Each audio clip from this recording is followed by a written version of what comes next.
From a sitting president calling Disney to get him fired, In other words, President Karen demanded to speak to my manager. to Hollywood's biggest stars falling victim to his jokes. Smooth move, dumbass. Whether it's presidents, politicians, or the A-list elite, Jimmy Kimmel proves everyone is fair game, and every punchline lands harder than the last.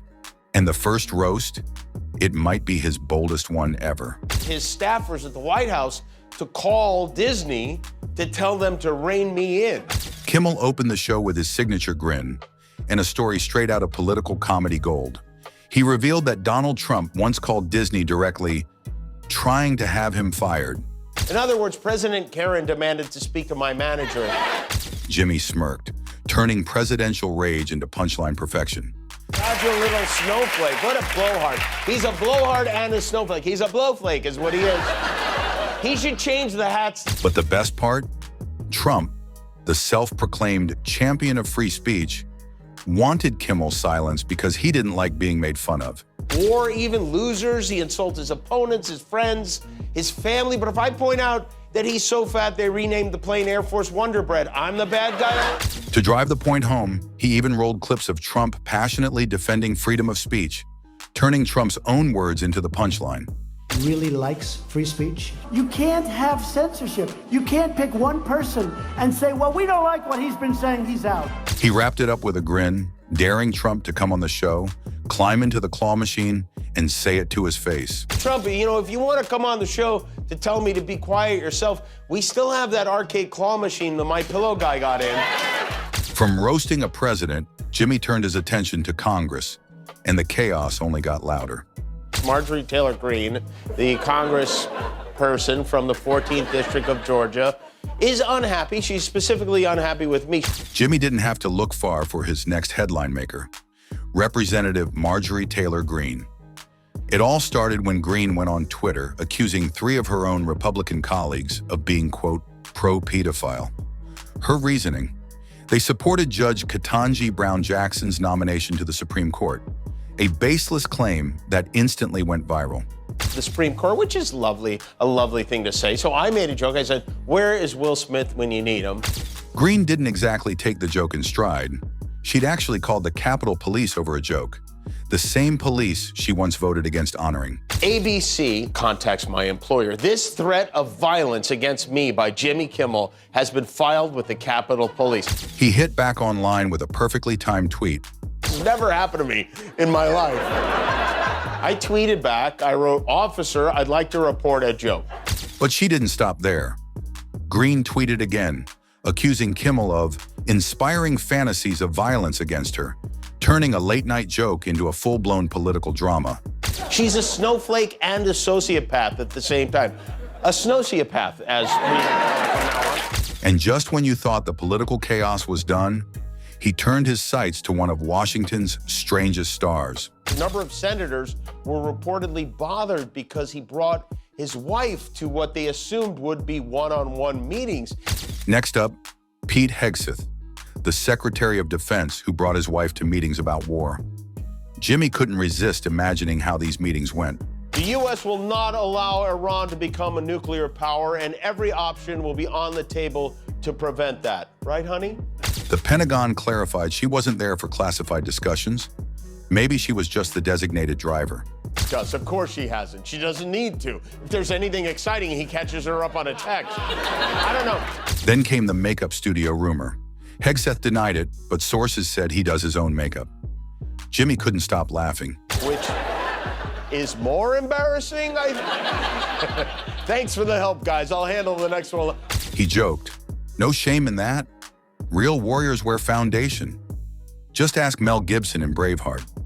Meanwhile, it seemed like his real battlefield was American television, starring more than even Ryan Seacrest. If Biden couldn't, President Trump has. Well, you know what? He does do a nice job. He's very pretty. Good news, if the Pentagon gig doesn't work out, Sephora's hiring. At least that's Jimmy's take. After taking down political figures, Jimmy switched gears.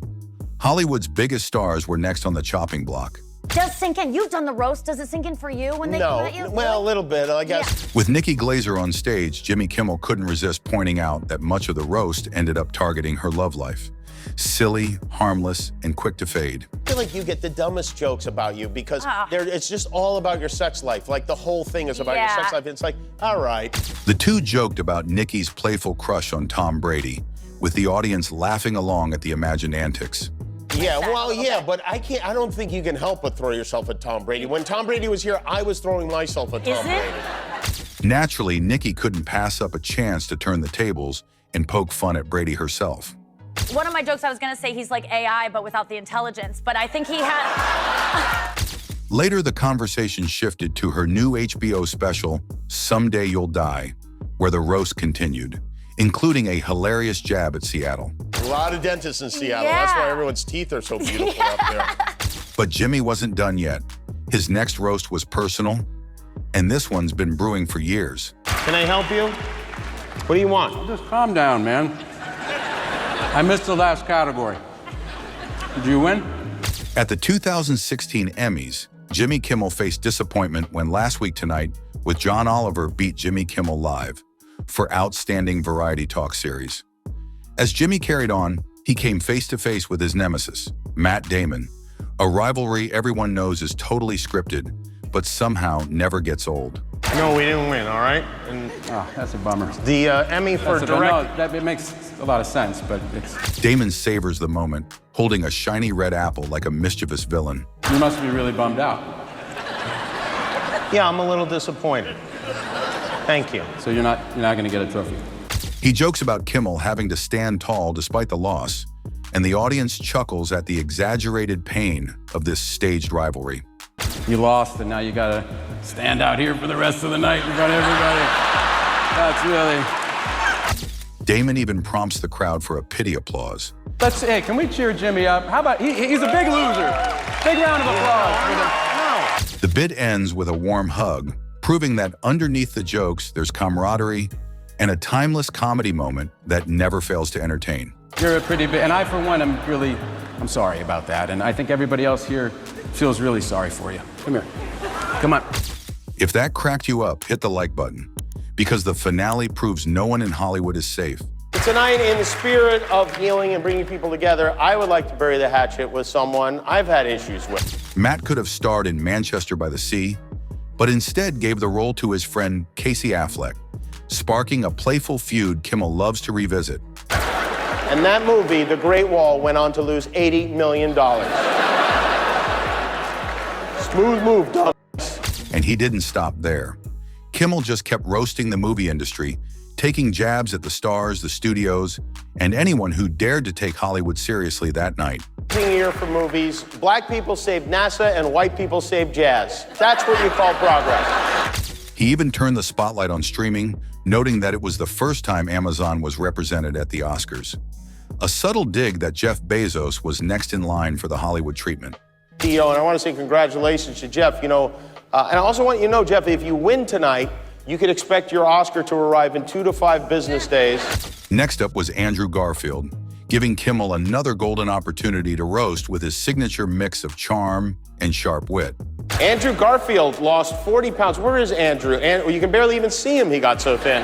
There he is. And of course, Kimmel couldn't leave out the legend herself, Meryl Streep, delivering jokes that were playful but full of admiration. Great actors, but we're also here to honor the actors who seem great, but actually really aren't. She proved she could stand the test of time, earning her 20th Oscar nomination after starring in over 50 films. A fact Kimmel used perfectly for comedic effect. Made even more amazing considering the fact that she wasn't even in a movie this year. We just wrote her name down out of habit. From start to finish, Kimmel's 2017 Oscars hosting was a non-stop parade of celebrity roasts, proving that no one, no matter how iconic, was safe from his good-natured humor. If you laughed, you're one of us. Jimmy Kimmel's roast proved no one safe, not even himself. Hit like, subscribe, and share for more moments where humor meets chaos and every punchline lands harder than the last.